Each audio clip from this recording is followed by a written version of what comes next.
بسم الله الرحمن الرحيم الحمد لله رب العالمين والصلاة والسلام على سيد المرسلين أما بعد فأعوذ بالله من الشيطان الرجيم بسم الله الرحمن الرحيم قل يا عبادي الذين أسرفوا على أنفسهم لا تقنطوا من رحمة الله إن الله يغفر الذنوب جميعا إنه هو الغفور الرحيم قال النبي صلى الله عليه وسلم والله إني لأستغفر الله وأتوب إليه في اليوم أكثر من 70 مرة رواه البخاري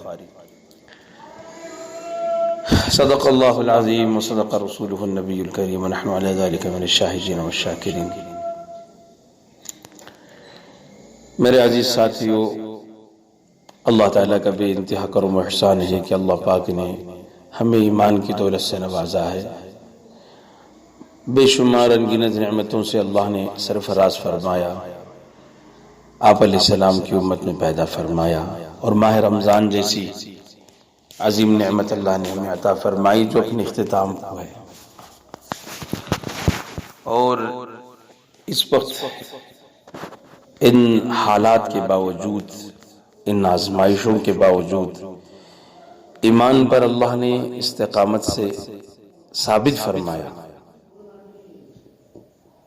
اللہ سے دعا ہے اللہ ایمان پر ثابت قدم فرمائے، ایمان پر ہمارا خاتمہ نصیب فرمائے۔ اور اس وقت میں ساری دنیا پریشان ہے، مصائب کا شکار ہے، طرح طرح کی آزمائشوں کے اندر مبتلا ہے، نفسی نفسی کا عالم ہے۔ گویا قیامت کا جو منظر ہے بعض علاقوں کے اندر، وہ منظر ہمیں نظر آتا ہے کہ لوگ ایک دوسرے سے ڈر بھی رہے ہیں، خوف بھی کر رہے ہیں، کترا رہے ہیں، دور بھاگ رہے ہیں، اور لوگ نفسا نفسی کے عالم میں ہیں، بیمار اتنے زیادہ ہیں، ہاسپٹلوں میں بیڈ نہیں ہیں، اور لوگ جو ہے پیسے لے کر قطار لگائے ہوئے ہیں ہاسپٹلوں کے پاس، اور بس یہ ان سب کے مقصد یہی ہے کہ بس زندگی بچ جائے، حیات بچ جائے، یہ سانس ہماری باقی رہے۔ ہاں لیکن افسوس کہ ہماری اتنی زندگی گزر گئی، ہم نے کبھی غور نہیں کیا۔ میں اصل اسی بات کو شیئر کرنے کے لیے، بس ایک دل کی بات تھی تو میں اپنے ساتھیوں سے شیئر کر رہا ہوں کہ 2-3 دن باقی ہیں ہمارے لیے ماہ رمضان کی کہ ہم اپنے اللہ کی طرف متوجہ ہوں۔ حالات جو ہمیں روزمرہ آنکھیں جو دکھا رہے ہیں، ہم آج تک غور و فکر نہیں کر رہے تھے کہ یہ سانسیں کتنی قیمتی ہیں، کتنی قیمتی۔ آج اس وقت دنیا کی سب سے بڑی یہ بیماری بن چکی ہے، سب سے بڑی بیماری ہر آدمی کو خوف لگا ہوا ہے۔ خوف کیا لگا ہوا ہے کہ یہ سانس ٹھیک سے چل رہی ہے نہیں چل رہی ہے۔ کبھی ہم نے اس سے پہلے سوچا تھا، کبھی غور کیا تھا کہ وہی روزانہ کتنے لاکھوں سانس ہم لے رہے ہیں، روزانہ کتنی مرتبہ ہم سانس لے رہے ہیں؟ کبھی ہم نے ان سانس لینے پر اللہ کا شکر ادا کیا، اس کی شکر گزاری کی؟ کبھی ہم نے اللہ تبارک و تعالیٰ کی اس پر کوئی حمد بیان کی؟ کبھی ہم نے غور و فکر نہیں کی کتنی قیمتی شے اللہ نے ہمیں کیسے دے رکھا ہے، بلا کسی عوض کی دے رکھا ہے۔ یہ ایک ہی نہیں بلکہ زندگی کا ہر پل اللہ کی طرف سے ہم پر انعامات اس کی بارش کی طرح برس رہے ہیں۔ بس آدمی کو غور و فکر کرنے کی ضرورت ہے۔ ہم کبھی کبھی سوچتے ہیں، دیکھتے ہیں کہ ایک کتا 2 ہڈیوں کی وجہ سے رات بھر مالک کا گھر جپتا ہے، سوکھی روٹیاں ڈال دیتے ہیں تو کتے گھروں کے باہر انتظار کرتے ہیں۔ سوکھی روٹی پر کتا احسان مانے، وہ جھوٹی ہڈیوں پر کتا احسان مانے، وہ ساری زندگی کروڑوں لاکھوں مرتبہ ہم سانس لیں، یہ اندر جا رہی باہر آ رہی ہے، صبح ہوئی شام ہوئی، سورج طلوع ہوا غروب ہوا، چاند آیا چھپ گیا، ستارے آئے چھپے، ہمارے ہاتھ پیر حرکت کر رہے ہیں، ہر شے ٹھیک چل رہی ہے، دل اپنی جگہ کام کر رہا ہے، گردے اپنی جگہ کام کر رہے ہیں، ہر شے اپنی جگہ کام کر رہی ہے۔ یہ کون ہمیں عطا کر رہا ہے؟ یہ کس کی طرف سے ہمیں مل رہا ہے؟ یہ کس کا فضل ہے؟ یہ کس کا احسان ہے؟ کبھی ہم نے اس احسان کو یاد رکھا؟ کبھی ہم نے غور و فکر کیا کہ ایک جانور جس کو ہم برا سمجھیں، 2 ہڈی کے خاطر، 2 سوکھی روٹی کے خاطر اپنے مالک کے گھر کو جھپے، اور اپنے مالک کی بات کو مانیں، اس کے پیچھے پیچھے چلے، اور ہم ساری زندگی اللہ تعالیٰ کے احسانات کے تلے دبے ہوئے ہوں، پھر اپنے اللہ کو بھول جائیں، اذان کی آواز سنے خاموش سوتے رہیں، اور اللہ کے احکامات کو سن کر ہم کوئی توجہ نہ دیں، زندگی حلال حرام کی تمیز کے بغیر گزرتے رہے، اللہ کے احسانات کے تلے دبے ہوئے ہیں، لیکن ہر ہمیشہ اس کی نافرمانیوں پر تلے ہوئے ہیں، جن چیزوں سے خدا نے روکا ہے پوری جرأت کے ساتھ کر رہے ہیں، جو چیزیں حرام ہیں پوری جرأت کے ساتھ اس میں مبتلا ہے، ایک ہی نہیں بلکہ ہماری زندگی کا رواں رواں ڈوبا ہوا ہے، اس میں اچھے عوام خواص، اچھے برے بڑے چھوٹے کی کوئی تمیز نہیں، رواں رواں ہمارا ڈوبا ہوا ہے۔ ہمارا مالک جن چیزوں سے ہمیں روکا، ہمارے نبی اکرم صلی اللہ علیہ وسلم نے جن چیزوں سے ہمیں روکا، ہم پوری جرأت کے ساتھ اس پر لگے ہوئے، پوری جرأت کے ساتھ۔ ما اتاکم الرسول فخذوا وما نهاکم عنہ فانتهوا، قرآن نے تو نبی نے جو دیا اس کو لے لو، مضبوطی سے پکڑ لو، اور نبی نے جن چیزوں سے روکا اس سے رک جاؤ، لیکن ہماری زندگی ہم بالکل اس کے برخلاف، اللہ کے احسانات کے تلے دبے ہوئے ہوں لیکن بالکل اس کی نافرمانی پر تلے ہوئے ہوں، ایسی ہماری زندگیاں گزر رہے ہیں۔ دیکھو ہماری شادیاں، دیکھو ہمارے معاملات، دیکھو ہمارے تجارات، دیکھو ہماری گھریلو زندگی، دیکھو ہمارے اخلاق، دیکھو کسی چیز کے اندر ہم اللہ کے حکم کے مطابق زندگی نہیں گزار رہے۔ حرام سے موٹی مثال ہے، حرام سے اللہ نے روکا لیکن ہماری زندگیاں حرام مبتلا ہے، سود کے اندر مبتلا ہے، 1 روپیہ سود کا بدترین سے بدترین گناہ، رسول اللہ صلی اللہ علیہ وسلم نے فرمایا 1 درہم سود کا زنا سے بدتر، 36 مرتبہ 70 زنتن کا لفظ حدیث میں آیا، 36 مرتبہ، ایک حدیث کے اندر 36 کا لفظ آیا، 36 مرتبہ زنا کے برابر ہے اس کا گناہ، لیکن ہم نے کہیں توجہ نہ دی،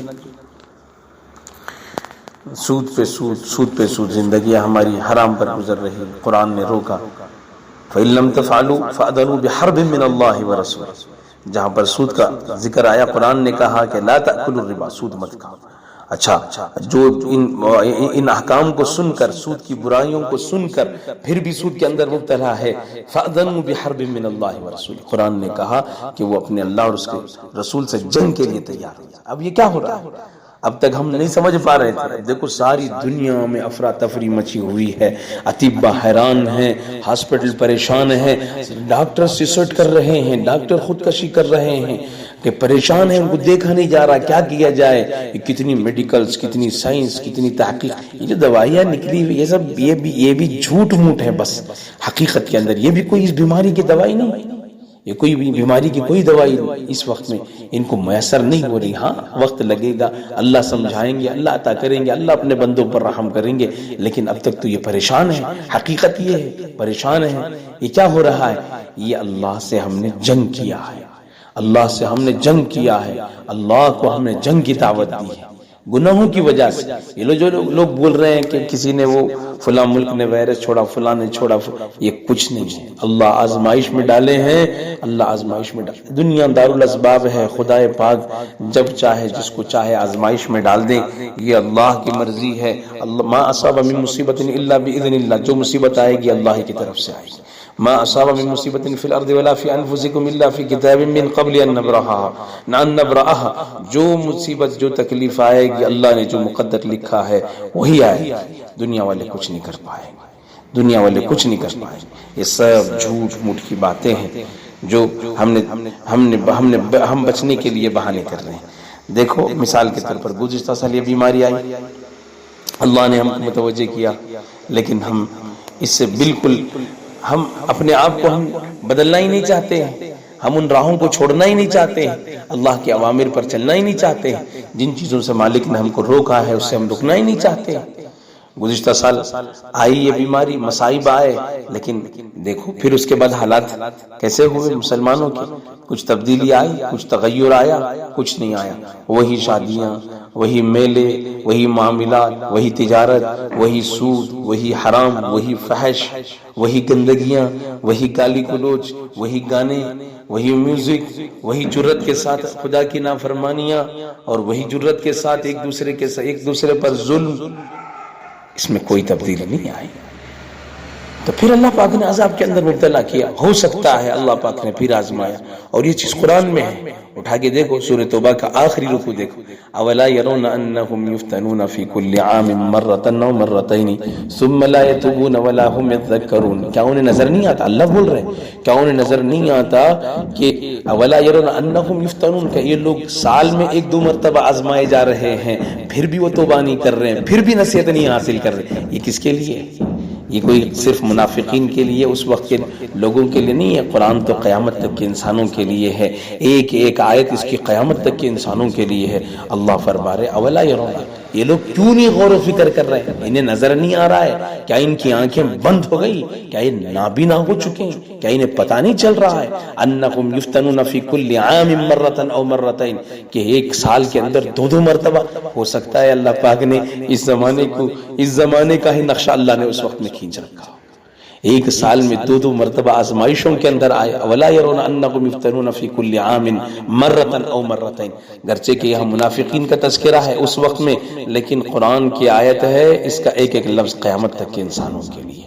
یہ ایسا لگتا ہے کہ اللہ نے گویا اس وقت کا منظر وہاں پر کھینچ رکھا ہو کہ ایک سال میں 2 مرتبہ آزمائش کے اندر مبتلا کیے گئے، پھر بھی یہ لوگ لا يتوبون، نہ توبہ کر رہے ہیں، نہ نصیحت حاصل کر رہے ہیں. میں اصل اسی چیز کو شیئر کرنے کے لیے میں اپنے بھائیوں کو، میں اپنی ذات کو خود متوجہ کر رہا ہوں، اور آپ لوگوں سے بھی درخواست کر رہا ہوں کہ بس اس وقت میں ہم لوگ بہت دور جا چکے ہیں. ہمارا ربط اللہ سے بہت ٹوٹ گیا ہے. ہم اللہ کے اوامر سے بہت دور ہیں.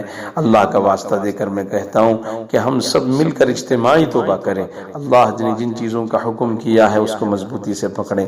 اللہ نے جن چیزوں سے روکا ہے اس کے نواہی اس سے اجتناب کریں. سب سے پہلے تمام گناہوں سے توبہ کریں، حرام سے اجتناب کریں، سود سے باز آ جائیں. اللہ کے لیے سود سے باز آ جائیں. کوئی مسئلہ نہیں ہے، ہمیں اپنی امتیازیت دکھلانے کی ضرورت نہیں ہے، ہماری حیثیت دکھلانے کی ضرورت نہیں ہے کہ ہم دوسروں سے ممتاز جئیں. کسے پتا ہے اس وقت میں حالات خود ہمیں بتلا رہے ہیں کہ ایک آدمی مثال کے طور پر آج 1 کروڑ روپے کا قرض لے لیا، سود پر اس نے کام کیا، کاروبار شروع کیا، کل موت کا فرشتہ آ گیا تو کیا کرو؟ اپنی دنیا، اپنی دوسروں کی دنیا کے لیے اپنی جہنم، اپنی آخرت کیوں برباد کرنا چاہتے ہو؟ کیوں اپنی آخرت کو برباد کرتے ہو؟ اللہ رازق ہے کہ مالک ہم کو اللہ نے اپنی اولاد کا صرف ذمہ دار بنایا ہے. ہم اپنی اولاد کے لیے صرف ہم ذمہ دار ہیں، ایک سبب ہیں، ایک ذریعہ ہیں. ہم اپنی اولاد کے رازق نہیں ہیں. جس نے پیدا کیا رازق وہ ہے، جس نے بنایا ہے رازق وہ ہے. اس کے مقدر میں، اس کی ماں کے پیٹ میں اس نے مقدر لکھ رکھا ہے کہ یہ شقی ہوگا، سعید ہوگا، بدبخت ہوگا، نیک ہوگا، کہ کتنا کھائے گا، کتنا پیے گا. اس کا ایک ایک لقمہ لکھ رکھا ہے، کب جائے گا دنیا سے. ہمیں اس کی زیادہ فکر کرنے کی ضرورت نہیں ہے. اپنی اولاد کے لیے سود میں مبتلا ہونے کی ضرورت نہیں ہے. عام طور پر لوگ اسی کے لیے ہوتے ہیں، ورنہ تو اس وقت میں 2 روٹی کا کوئی مسئلہ ہی نہیں ہے. اس دور کی طرح 2 روٹی کے لیے اللہ نے اس زمانے میں کسی کو محتاج نہیں بنایا ہے. آج فقیر بھی حقیقت کے اندر کوئی فقیر نہیں ہے. اس وقت میں 2 روٹی کا تو کوئی محتاج نہیں ہے. جو آدمی قناعت کی زندگی گزارنا چاہتا ہے اس کے لیے کوئی مسئلہ ہی نہیں ہے، سود کا کوئی مسئلہ نہیں ہے. ارے جو مالک اس وقت میں کسی جانور کو بھوکا نہ سلا رہا ہو، 2 روٹی کا مسئلہ کون سا بڑا ہے؟ کوئی بڑا مسئلہ نہیں ہے. لیکن آج ہم اپنی امتیازیت کے لیے، اپنی اسپیشلٹی کے لیے ہم لوگ سود میں مبتلا ہے. اس لیے سب سے پہلے اس چیز سے توبہ کریں. نمبر 2، اس کے بعد باقی گناہ ہماری زندگی کے اندر ہیں، حقوق العباد کے، لوگوں کا لوٹنا، غصب کرنا، اور معاملات کے اندر کم و بیشیاں کرنا، جھوٹ بولنا، جھوٹ بول کر بیپار کرنا، تجارتوں کے اندر جھوٹ بولنا، کمی بیشیاں کرنا. ضرورت نہیں ہے. تجارتیں ہماری پاک کریں، معاملات کو پاک کریں، اور اپنے گھروں کی زندگی کو پاک کریں، توبہ کریں. حضور کی زندگی دیکھیں، حضور کی سیرت کو پڑھیں، صحابہ کی زندگی دیکھیں، صحابہ کی سیرت کو پڑھیں. ہم کسی پر ظلم نہ کریں، اپنی اولاد پر بھی ظلم نہ کریں، بیوی پر ظلم نہ کریں، اور عورتیں گھروں کے اندر اپنے شوہروں پر ظلم نہ کریں، ان کی اطاعت کریں، ہم کسی کی غیبت نہ کریں۔ حرام ہے مثال کے طور پر غیبت بھی اتنی گندی چیز ہے کہ عام طور پر آج لوگ اس کو برائی نہیں سمجھتے۔ ایک حدیث کے اندر آتا ہے کہ الغیبت اشد من الزنا، زنا سے بدتر۔ حضور نے فرمایا، میں معراج والی روایت کے اندر آتا ہے کہ رسول اللہ صلی اللہ علیہ وسلم نے جہنم کے اندر بہت سے عورتوں کی کثرت کو دیکھا، تو حضور نے فرمایا کہ میں نے جہنم میں عورتوں کی کثرت کو دیکھا، اس میں ایک شوہر کی نافرمانی اور دوسرا کہ عورتوں کے اندر غیبت کثرت سے پائی جاتی ہے، اور غیبت کو غیبت نہیں سمجھتے۔ صبح شام موبائل کے اندر لگی ہوئی ہیں، اس کی غیبت، اس کی غیبت، وہ فلاں کی غیبت، ایک دو عورتیں مل گئی، غیبت پہ غیبت، گناہ، سنگین گناہ ہے۔ الغیبت اشد من الزنا، اور اپنے مردار بھائی کے گوشت کھانے کے برابر ہے، چھوڑ دو، ذکر و اذکار میں لگیں، تلاوت میں لگیں، اللہ جتنا وقت دیا ہے اس کو غنیمت سمجھیں۔ یہ سانس اس وقت میں قیمتی شے ہے، یہی میں کہہ رہا تھا، یہ سانسیں کتنی قیمتی ہیں، اس کی قیمت کو پہچانیں۔ آج تک ہم نہیں سمجھ پا رہے تھے، ہم نے کوئی شکر گزاری نہیں کی اللہ کے احسانات کے تلے، گویا ہر سانس ہماری جو چل رہی ہے، یہ ہر سانس پر ہم اللہ کے احسان کے تلے دبے ہوئے۔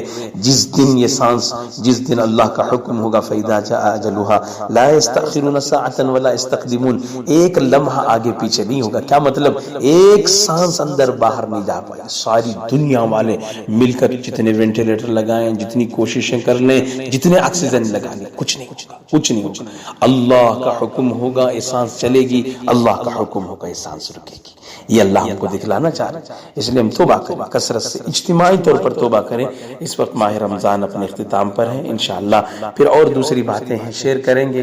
اب اس وقت میں ہم اللہ تعالیٰ کے جتنے اوامر ہیں اس پر پابندی سے چلیں، جتنی نواہی سے اللہ نے روکا ہے، اجتناب کا حکم دیا ہے، ان تمام سے ہم بچیں، حرام سے اجتناب کریں، معاملات کے اندر صفائی پیدا کریں، حقوق العباد کے اندر صفائی پیدا کریں، اور حقوق اللہ کے اندر بھی صفائی پیدا کریں، حقوق العباد کے اندر بھی صفائی ہو، اور ہماری زبانیں اچھی ہو، ہمارے اخلاق عمدہ ہو، ہمیں پڑوسیوں کو تکلیف نہ پہنچائیں، اور ہم ایک دوسرے کو تکلیف نہ دیں۔ اللہ کے نزدیک احب الخلق الی اللہ انفعہم، اللہ کے نزدیک پسندیدہ وہی انسان ہے جو لوگوں کو نفع پہنچائے۔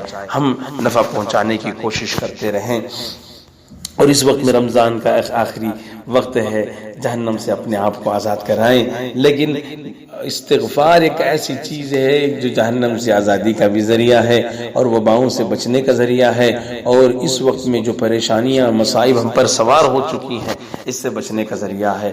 میں نے جو آیت شریفہ پڑھی، اللہ فرماتے ہیں، اے بندوں سے میرے کہہ دیجئے محمد صلی اللہ علیہ وسلم، یا عبادی الذین، سب سے، یہاں مسلمان نہیں کہا بلکہ یا عبادی، اے میرے بندو، اسرفوا علی انفسہم، جنہوں نے اپنے جانوں پر ظلم کیا ہے، تجاوز کیا، اب تک کی زندگی تباہیوں میں، بربادیوں میں گزار دی، جرت سے گناہ کر دیا، میرے بندو اسرفوا علی انفسہم لا تقنطوا من رحمت اللہ، اللہ کی رحمت سے مایوس نہ ہو، ان اللہ یغفر الذنوب جميعا، سارے گناہوں کو اللہ بخشنے والا ہے۔ توبہ ضروری ہے، بس توبہ کر لیں، جن راہوں پر چل کر اللہ کی نافرمانی ہو رہی تھی ان کو چھوڑ دیں، گھبرائیں نہیں، اپنی امتیازیت کو ختم کریں، قناعت کی زندگی شروع کریں، قناعت کی زندگی بسر کرنے کی کوشش کریں۔ اللہ جتنا دے اس پر خوش رہیں، کسی کا محتاج اللہ نہیں بنائے گا۔ ضرورت نہیں ہے، اللہ نے مجھے جتنا دیا ہے، جتنی طاقت دی اتنا ہی جیوں گا، ضرورت نہیں کوئی مثال کے طور پر کوئی ایسا آدمی ہے کہ بھئی وہ 50,000 کا جوڑا پہن رہا ہے، اللہ نے مجھے 100 روپے 500 روپے دیے ہیں، 500 روپے کی طاقت ہے، 500 روپے کا جوڑا پہنوں گا۔ اللہ پاک نے جتنی طاقت دی ہے میں اتنا کام کروں گا۔ دیکھو اللہ کے نبی اس زمانے کے اندر سب سے کم تر سواری کون سی تھی؟ گدھے کی سواری تھی، یعنی دونوں جہاں کا بادشاہ جو براق پر سواری کر سکتا ہو وہ گدھے کی سواری کر کے اپنی امت کو دکھلاتا ہو کہ اے میرے امتیو، جب وقت پڑے اللہ تمہیں جیسے رکھے اس پر خوش رہو، جسے جنت کی نعمتیں بلا رہی ہوں، جسے اللہ تبارک و تعالیٰ کہہ رہا ہوں کہ ہاں تو کر جنت کی نعمتوں کو تیرے دسترخوان پر بچھاؤ، وہ سوکھی روٹی دو وقت کی روٹی کھائے اور کبھی بھوکا پیاسا بھی وقت گزارے، اور دو دو تین تین دن تک اپنی امت کے خاطر، اپنی امت کی تعلیم کے خاطر بھوک و پیاس کو برداشت کرے، اور جس کے گھر کے اندر دو دو ماہ کبھی چولہا نہ سلکے، چولہا نہ جلے، اور جس کے گھر کے اندر صرف کھانے کے لیے اکثر عام طور پر دو کھجور اور پانی کے سوا کچھ میسر نہ ہو، ایسی زندگی حضور نے کیوں گزاری؟ امت کی تعلیم کے لیے، امت کی تعلیم کے لیے کہ بس قناعت کی زندگی گزارو، خوف مت کرو، گھبراؤ نہیں، امتیازیت کے پیچھے مت بھاگو۔ آج سب سے بڑا مسئلہ وہی ہے کہ ہر آدمی اپنی امتیازیت، اپنی اسپیشلٹی، اپنی خصوصیت، اپنی زیب و زینت، مطلب اپنی ایک معاشرے کے اندر میں ایک ممتاز بن کے رہوں، لوگ میری تعریف کریں، واہ واہ کریں، دیکھنے والے، بس انہی کے لیے، اپنے اوروں کے لیے اپنی آخرت کو کیوں تباہ کرنا چاہتے ہو؟ توبہ کریں، استغفار کریں۔ اے میرے بندو، اللہ کی رحمت سے مایوس نہ ہو۔ اللہ فرماتے ہیں لا تقنطوا من رحمت اللہ، میں سارے گناہوں کو معاف کرنے والا ہوں۔ بھائیو، رمضان کا آخری عشرہ عمل کے آخری وقت ہے، بالکل آخری وقت ہے۔ اس وقت میں سب سے اہم چیز رمضان کے نعمتوں کو حاصل کرنے کے لیے بھی، اور جس نے نیکیاں کیا ہو اس کے لیے بھی، جو نیکیاں، جس کی زندگی بالکل فسق و فجور میں گزر گئی اس کے لیے بھی، سب کے لیے بھی، کیونکہ نیکی کرنے والا بھی خوف کرے، ڈرے اللہ سے، ڈرے اللہ سے۔ اور اس وقت میں جو وبا، مصائب، ساری دنیا میں پریشانیاں پھیلی ہوئی ہیں، اس کے لیے بھی ہر چیز کا علاج ہی اجتماعی استغفار ہے، توبہ ہے۔ یہاں تک کہ یونس علیہ السلام کی قوم پر عذاب آ گیا، حضرت یونس علیہ السلام شہر سے نکل چکے تھے، قوم والے جب دیکھنے لگے کہ قوم والوں نے دیکھا کہ عذاب کے بادل منڈلا رہے، ہر طرف سے ہوائیں، تیز طوفانی ہوائیں شروع ہوئی، انہوں نے سننے سے واقعات، حضرت یونس کی بددعا بھی لگی ہوئی تھی، حضرت یونس علیہ السلام نے بددعا کر دیا تھا، واقعات کو سنا تھا، انہوں نے گھبرا کے، خوف کھا کے گئے، تلاش کیا، یونس علیہ السلام اپنی بستی سے نکل چکے ہیں، سب کے سب مل کر اللہ سے رونے دھونے لگے کہ مالک، نبی ہمارے یہاں سے نکل چکے ہیں، ہمارے پاس اب کوئی نہیں ہے، بس آپ ہی کا سہارا ہے، آپ معاف کر دیں۔ عذاب کے بادل منڈلا رہے تھے، اللہ نے عذاب کو ہٹا دیا۔ اٹھاؤ سورہ یونس کے اندر مستقل اس کے نام پر سورت ہے قرآن کریم کے اندر، سورہ یونس کے آخری رکوع میں دیکھو کہ دیکھو اللہ پاک نے فلولا كانت قرية آمنت فنفعها ایمانها الا قوم یونس لما آمنوا كشفنا عنهم عذاب الخزي في الحیاة الدنیا، ہم نے ان کو ذلت کن عذاب سے ہم نے یونس علیہ السلام کے قوم کو بچا لیا۔ تو یہ سب عذابات ہیں اللہ کے، ان عذابات کو دیکھ کر سب سے بڑا کام یہی ہے کہ ہم اس وقت میں استغفار کریں۔ کیا پتا اللہ میرے ایک کے استغفار کی وجہ سے اللہ پاک لاکھوں کو بخش دے، لاکھوں کی مغفرت کر دیں، یہ اللہ کی مرضی ہوتا ہے۔ بنی اسرائیل کے اندر ایک شخص، حدیث کے پاک میں آتا، بنی اسرائیل کے اندر ایک شخص بہت گنہگار، لوگوں نے جب اس کو نکال دیا شہر کے باہر، اس وقت میں زمانے میں شہر بدر کرنے کی عادت تھی، شہر کے باہر کر دیا، لیکن جب وہ شہر کے باہر ہو گیا، اب تنہائی کے اندر بیمار جب ہوا، پریشان ہوا، ہر طرف اس نے دیکھا کوئی اسے نظر نہیں آیا، آخر میں نگاہیں آسمان کی طرف اٹھی، رویا کہ مالک ساری دنیا نے مجھے ٹھکرایا، ساری دنیا نے میرے نکمے پن کی وجہ سے مجھے شہر سے باہر کر دیا، تنہائی کے اندر ہوں، مجھے کوئی یہاں پر نظر نہیں آ رہا ہے، بس آپ ہی آپ ہیں۔ اور اے میرے مالک، مجھ جیسے نکمے انسان کو اگر آپ معاف کرنے کی وجہ سے آپ کی پڑھائی کے اندر آپ کی شان میں کچھ کمی ہوتی تو میں ہرگز تجھ سے سوال نہ کرتا۔ اگر مجھ جیسے نمک حرام کو، مجھ جیسے ناپکار کو، مجھ جیسے فاسق کو اگر تو نے معاف کر بھی دیا تو تیرا تو کچھ بگاڑنے والا نہیں ہے، تیری شان میں تو کچھ کمی ہونے والی نہیں ہے، تجھے تو کچھ فرق پڑنے والا نہیں ہے، تجھے کوئی پوچھنے والا نہیں ہے۔ مالک مجھے معاف کر دے، یہ سننا ہی تھا۔ اللہ پاک نے معاف کیا، رحم کیا۔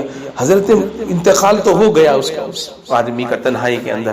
حضرت موسیٰ کو اللہ نے حکم دیا کہ جاؤ میرے ایک دوست کا جنازہ پڑھو، میرے ایک ولی کا جنازہ پڑھو جو تنہائی کے اندر، جنگل کے اندر، صحرا میں انتقال کر چکا ہے۔ جب گئے حضرت موسیٰ علیہ السلام لے کر صحرا کے اندر، وہاں پر دیکھا تدفین کی، تجہیز و تکفین کی، بہرحال جنازے کی نماز کے لیے تیار کیا۔ جنازے کی نماز کے بعد جب کسی نے جب تدفین کے لیے جب اٹھایا تو غسل کے موقع پر یا جنازے کے موقع پر جب لوگوں نے دیکھا تو یہی وہ آدمی ہے جس کو ہم نے نکالا تھا. اب کچھ لوگ آئے تو موسیٰ کے پاس, کہا کہ یہ تو وہ گنہگار ہے. آپ نے کہا تو آپ نے تو کہا کہ اللہ کا ولی ہے جس کے جنازے کا حکم دیا گیا ہے. تو حضرت موسیٰ نے کہا کہ چپ رہو, اللہ کا حکم ہے, اللہ کا حکم ہے. لیکن دل میں خیال تھا حضرت موسیٰ کے یہ کیا ماجرا ہے, حیران تھے, پریشان تھے. حضرت موسیٰ علیہ السلام پھر نماز تو جنازے کی ہو گئی. اللہ نے حضرت موسیٰ کو پھر دوبارہ فرمایا کہ موسیٰ جتنے لوگوں نے اس کی جنازے کی نماز پڑھی میں نے تو انہیں بھی بخش دیا ہے. گرچہ کی روایتیں, یہ موضوع روایت تو نہیں ہے لیکن ہے روایت, صحیح روایتوں میں سے بھی نہیں ہے لیکن روایت تو ہے. اس روایت سے تو پتہ چلتا ہے کہ اللہ کتنے غفور رحیم, اللہ کتنے معاف کرنے والے. اس لیے گھبرائیں نہیں, خوف نہ کریں, اللہ سے توبہ کریں. ہاں, حدیث پاک کے اندر رسول اللہ صلی اللہ علیہ وسلم نے فرمایا کہ واللہ انی لا استغفر اللہ, میں قسم بخدا روزانہ استغفار کرتا ہوں, توبہ کرتا ہوں, دن میں 70 مرتبہ سزا ہے. امام بخاری کی روایت ہے. آپ تو بخشائیں, معصوم ہیں, آپ روزانہ 70 مرتبہ استغفار کرتے ہیں. تو اس کا کیا مطلب ہے؟ گنہگار کو تو کرنا ہی ہے. حضور تو بخشائے ہیں, اس لیے رمضان کا آخری عشرہ ہے, ہم نے روزے رکھے, نمازیں پڑھی, دعائیں کی, تراویح پڑھی, صدقہ و خیرات کیا. یہ نہ سمجھے کہ ہم نے بہت کچھ کر دیا, نہیں. حضور خود اپنے لیے روزانہ 70 مرتبہ استغفار کرتے ہو. اور یہ تو اور سورہ فرقان کے اندر بھی اللہ پاک نے عباد الرحمن, اپنے خاص بندوں کی, نیک بندوں کی صفت کو بیان کرتے ہوئے فرمایا ہے والذین یبیتون لربہم سجدا وقیاما, جو رات سجدے و قیام میں رہتے ہیں, جن کی راتیں مصلی پر گزرتی ہیں. لیکن والذین یقولون ربنا اصرف عنا عذاب جہنم, رات کے آخری وقت میں وہ اللہ سے دعائیں کرنے لگتے ہیں, استغفار کرنے لگتے ہیں. حالانکہ رات گزری ہے مصلی پر, لیکن صبح میں ایسے روتے ہیں جیسے کوئی رات قوم نے گناہوں میں گزاری ہو. یہ عباد الرحمن ہے, مطلب نیکیاں کر کے بھی روتے. وبالاسکان قلیلا من اللیل ما یہجعون, اسی طرح سورہ ذاریات کے اندر اللہ تبارک و تعالیٰ نے پہلے رکوع میں تعریف فرمائی مومنین کی, حضرات صحابہ کرام کی. کانوا قلیلا من اللیل ما یہجعون, ان کی باتیں بالکل تھوڑا سا وہ پہلو بستر پر لگا لیتے ہیں, مطلب رات جاگتے ہیں, تھوڑا سوتے ہیں, پوری رات جاگتے ہیں, لیکن رات کا آخری پہر ہوتا ہے. وبالاسحار هم یستغفرون, اور صبح کے وقت میں استغفار کرنے لگتے ہیں, رونے دھونے لگتے ہیں, توبہ کرنے لگتے ہیں. اس کی تفسیر میں ایک روایت کے اندر آیا ہے, حضرت علی فرماتے ہیں کہ صحابہ کرام رضوان اللہ علیہم اجمعین راتوں کے آخری وقت کے اندر ایسے روتے, ایسا لگتا ہے جیسے کوئی قوم رات بھر گناہوں میں گزاری. حالانکہ ان کے دن گھوڑے کی پیٹھ پر میدان جہاد میں گزرتے تھے اور رات مصلی پر گزرتی تھی. مصلی پر رات جس کی گزرتی ہو اور دن جس کا میدان جہاد میں گھوڑے کی پیٹھ پر گزرتا ہو, بھوکا پیاسا فاقہ اور رات کے آخر پہر میں اٹھ کر اپنے اللہ سے گڑ گڑا کر مانگ رہا ہوں کہ مالک مجھے معاف کر دے, میں نے بہت گنہگار ہوں, وہ معاف, وہ اللہ سے معافی طلب کر رہا ہوں. یہ صفت ہے عباد الرحمن کی. یہ صحابہ تھے جن کی صفات کو قرآن نے بیان کیا. حضرت علی فرماتے ہیں کہ رات بھر نیکیوں میں گزار کے ایسے روتے تھے صحابہ جیسے کوئی قوم گناہوں میں رات گزاری ہو. اس لیے نیکیاں کر کے بھی ہم نہ اترائیں, نیکیاں کر کے بھی ہم اپنے آپ کو بڑا نہیں سمجھ سکتے. اللہ کی ذات بڑی ذات ہے, چاہے اللہ معاف فرمائے, چاہے ان نیکیوں کو اٹھا کر پھینک دے. اس لیے کرنے والا بھی استغفار, نیکیاں کرنے والا بھی توبہ کرے, استغفار کرے, نہ کیا ہو وہ بھی توبہ کرے, استغفار کرے, خوب اللہ تعالیٰ سے گڑ گڑائے, دعائیں مانگے. اور سب سے بڑی اس وقت کے اندر سب سے بڑا علاج یہی ہے کہ خوب انسان جتنی پریشانی کے اندر مبتلا ہو, خوش نصیب انسان ہے. حضور نے ایک حدیث میں فرمایا توبہ لمن وجد فی صحیفته استغفارا کثیرا, کتنے بھی نیکیاں کیا ہو پورا رمضان, لیکن حضور نے فرمایا, ابن ماجہ کی روایت ہے کہ خوش نصیب ہے, مبارک ہو اس شخص کے لیے, قیامت کے دن سب سے بڑی خوش نصیبی اس شخص کے لیے جو اپنے نامہ اعمال میں استغفار کی کثرت پائے. خوش بخت انسان ہے. اور استغفار عذاب الہی سے پناہ ہے۔ آج پورا ملک بے امنی کا شکار ہے، کسی کی جان مال محفوظ نہیں۔ صبح گھر سے نکلنے والا شخص اپنے دماغ میں سینکڑوں وساوس لے کر نکلتا ہے کہ پتہ نہیں کیا ہو جائے، عذاب الہی کب قتل و غارت گیری کی صورت میں ظاہر ہو جائے، کبھی زلزلوں کی صورت میں، کبھی سیلاب کی صورت میں، کبھی قحط کی صورت میں، کبھی بیماریوں کی شکل میں۔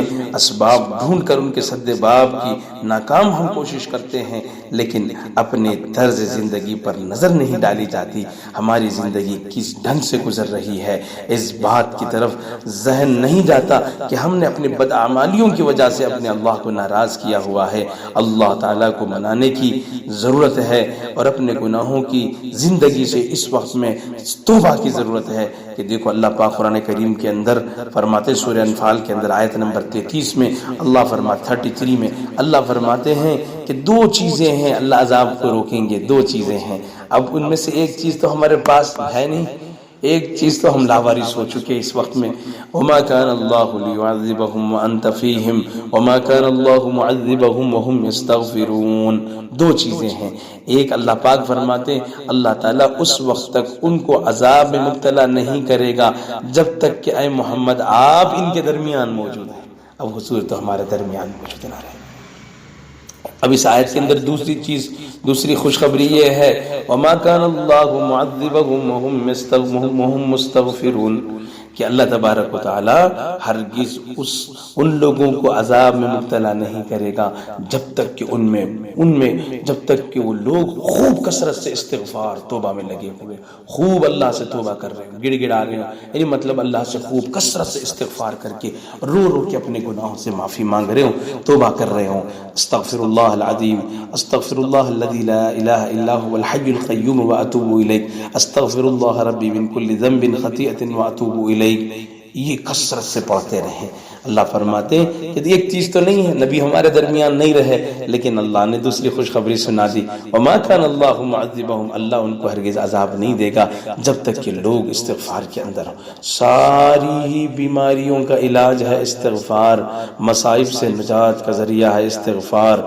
حضرت عبداللہ بن عباس فرماتے ہیں کہ روئے زمین پر عذاب الہی سے اس کی دو پناہ گاہیں ہیں، ایک تو اڑ گئی دوسری باقی ہے۔ ایک دوسری پناہ گاہ کو اختیار کرو، جو پناہ گاہ اڑ گئی وہ تو حضور کی ذات گرامی تھی، اور جو باقی ہے ایک بچنے کی پناہ گاہ کسے بولتے ہیں؟ قلعہ، محفوظ ہونے کی جگہ، مصائب سے بچنے کی جگہ۔ اب ہمارے لیے کیا ہے؟ ایک پناہ گاہ ہے، وہ ہے کثرت سے استغفار۔ یہ تمام دنیاوی مصائب سے نجات کا ذریعہ استغفار ہے۔ انشاءاللہ پھر ہو سکتا ہے کہ بات طویل ہو گئی، شاید آدھ گھنٹے سے زائد ہو گئی، انشاءاللہ پھر ہو سکتا ہے کل یا شام میں ہو سکتا ہے، اللہ پاک توفیق دے دوبارہ استغفار پر اور کچھ باتیں سنائیں گے۔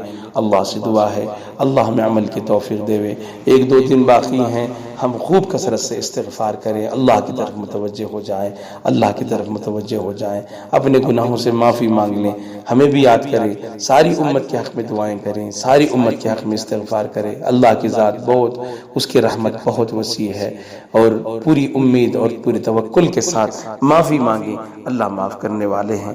اللہ سے دعا ہے اللہ پاک مجھے اور آپ کو عمل کی توفیق دے، لیکن استغفار کے لیے سب سے پہلے توبہ کریں، اپنے تمام تر گناہوں سے توبہ کر کے آئندہ نہ کرنے کا عزم کریں کہ معاملات صاف رکھوں گا، نکاح ہلکے سے کروں گا، اور بالکل نکاح سنت کے مطابق کروں گا، معاشرتی زندگی اچھی طرح گزاروں گا، بد اخلاقی سے نہیں پیش آؤں گا، معاملات کے اندر بالکل سچائی صفائی سے رہوں گا، کسی کا غصب نہیں کروں گا، جھوٹ نہیں بولوں گا، سود سے بالکل اجتناب کروں گا، حرام کمائی کی طرف توجہ نہیں، مطلب یہ ساری چیزوں سے توبہ کرے، آئندہ نہ کرنے کا عزم کرے، آہستہ آہستہ راستے اختیار کرے، اللہ راستے انشاءاللہ اللہ راستے کھولیں گے۔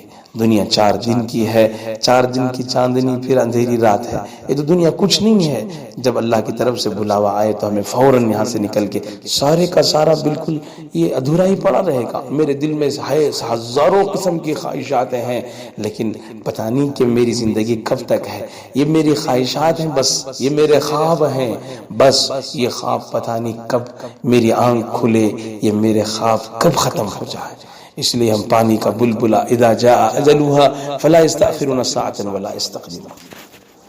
اللہ ہی بہتر جانے کہ ایک لمحہ ہم اس میں آگے پیچھے نہیں ہوگا، موت کب آنے والی ہے۔ اس لیے 2 دن باقی ہیں رمضان کے، اور یہ پتہ نہیں موقع اگلا رمضان ہمارے مقدر ہو نہ ہو۔